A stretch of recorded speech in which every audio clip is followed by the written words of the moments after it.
Hey everybody, welcome back to the channel. So this week's video will be another short one, but I wanted to update you guys on kind of the build. So if you remember from about 2 videos ago, the Coyote Swap Fox Body Drive burnout video, I said I was waiting on my rims to get here. Well, they just arrived.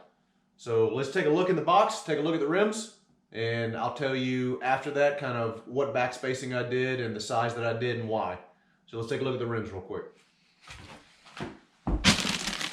So these are RC components, 15 by 12 with 6.5 inch backspace, Torx rim. All right guys, as you can see, I've got the rim out. It seems to be a very nice quality rim. So the reason I went with 15 by 12 with 6.5 inch backspace. I'm going to narrow the rear end 2.5 inches on each side.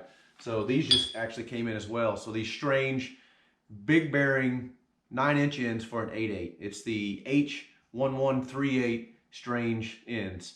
So the reason I went with these is because my car already has disc brakes on the rear of it. So these allow me, because the bolt pattern, it retains the 8.8 bolt pattern to keep the brakes that I have. It just kind of saves me money.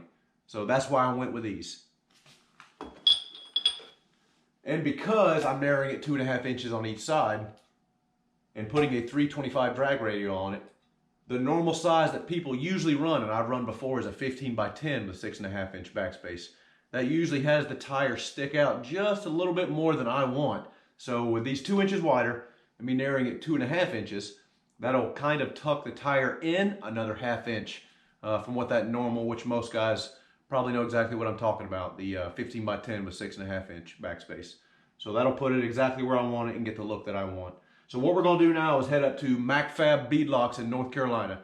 So we're going to have them put a Fast Eddie Pro beadlock on this rim, so you'll see a before and after, and hopefully we can take shots of their facility and maybe the process of how they do it. So let's go take a look at their shop and see what the end result is.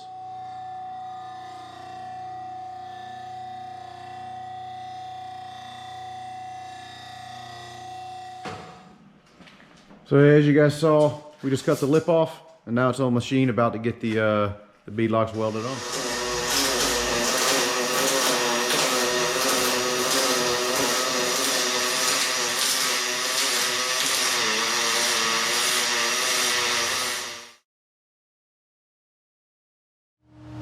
All right, here's one of the first ones we got finished.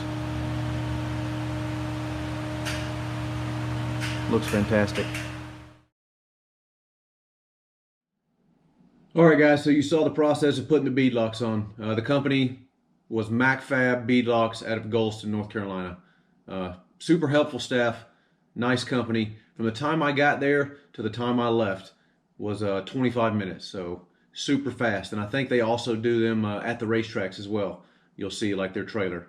But anyways, look for more stuff to come with this car as parts start coming in. I'm getting them ready to, like I said, tub the rear end, narrow it. A whole Team Z kit's on the way with strange coilovers, this and that. So look forward to more of those videos to come of the whole build process. If you like what you see, always remember, give me a thumbs up and subscribe to the channel. And thanks again for watching.